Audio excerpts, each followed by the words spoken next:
दोस्तों, मेरी राहु की महादशा मई 25 में पूरी हो गई और मैं आपके साथ शेयर करना चाहूँगी 5 आइदर और जो आपके साथ होके रहेंगे। स्ट्रॉन्ग पहला, राहु आपको स्ट्रॉन्ग डिजायर देता है।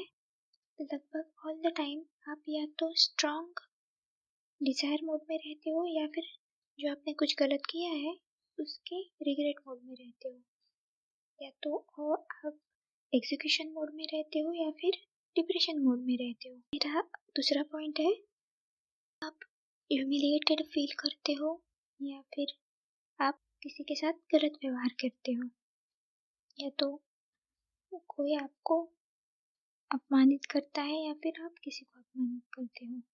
जरूरी नहीं कि सबके सामने, हो सकता है पर्सनली भी हो, पर ये होता है और इंटेंस होता है। डिपेंड करता है आपके राहु की पोजीशन पर पैसा आपको आपके पास या तो बहुत होता है और आप वो पूरा खर्च डालते हो किसी चीज़ों पे जो ज़्यादातर अच्छी नहीं होती है आपके ग्रोथ के लिए।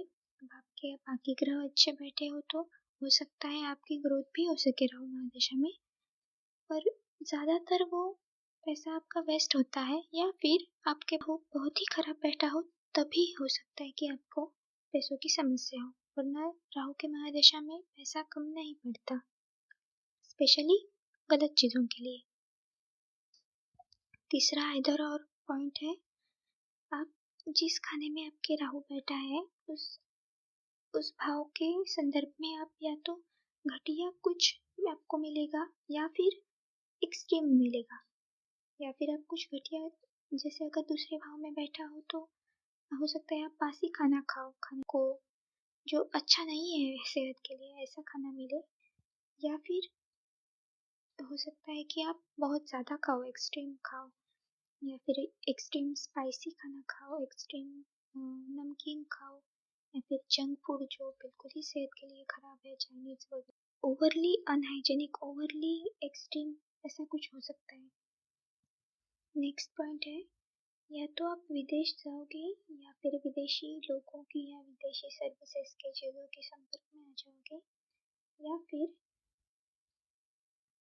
किसी भी विदेशी व्यक्ति या विचारधारा के फॉलोअर बन जाओगे। जैसे मेरे साथ हुआ था कि मैं फेमिनिज्म, एक्सट्रीम फेमिनिज्म की, टॉक्सिक फेमिनिज्म की शिकार हो गई थी, उस विचारधारा की। या फिर आप देखते हो के पॉप के लिए कुछ फैंस है ना, या फिर विदेशी पद्धति का खाना हो सकता है, या फिर कपड़े हो सकते हैं, ऐसा कुछ भी हो सकता है। ये पसंद आम नहीं होती, बड़ी स्ट्रॉन्ग डिजायर होती है और चीज़ें आपको मिल भी जाती है। नेक्स्ट पॉइंट है, या तो आपके जीवन में कोई फ्रॉड लोग आएंगे, जो लोग पहले से फ्रॉड ही हैं, मतलब स्पैम करने वाले लोग, फंसाने वाले लोग, ऐसे लोग आपके जीवन में आएंगे। या फिर हो सकता है कि जो अच्छे लोग आपके जीवन में हैं या जो समाज में अच्छे लोग हैं वो आपके साथ, केवल आपके साथ कोई स्पैम कर दे, आपको धोखा दे, आपको ठगे। ये वो लोग बाकी किसी को नहीं ठगते, बस आपको ठग रहे हैं क्योंकि आपकी दशा वैसी है। अब इसकी तीव्रता आपके ग्रहों की स्थिति पर है।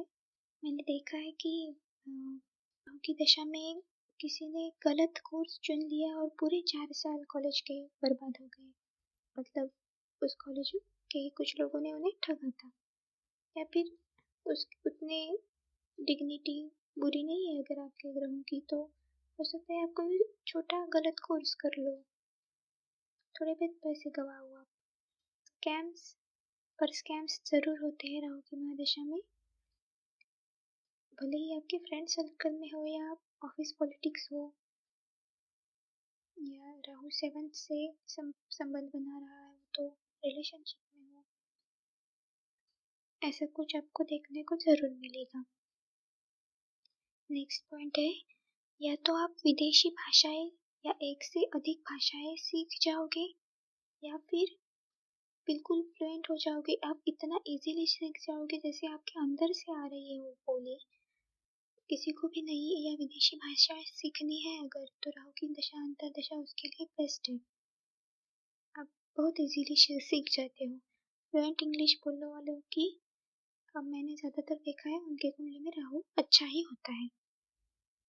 और ये हो सकता है कि आप अपनी ही भाषा में बोलो पर आपकी कम्युनिकेशन स्किल बहुत ज़्यादा बढ़ जाए, या फिर कहिए कि कन्विंसिंग पावर आपकी बहुत अच्छे से बढ़ जाए।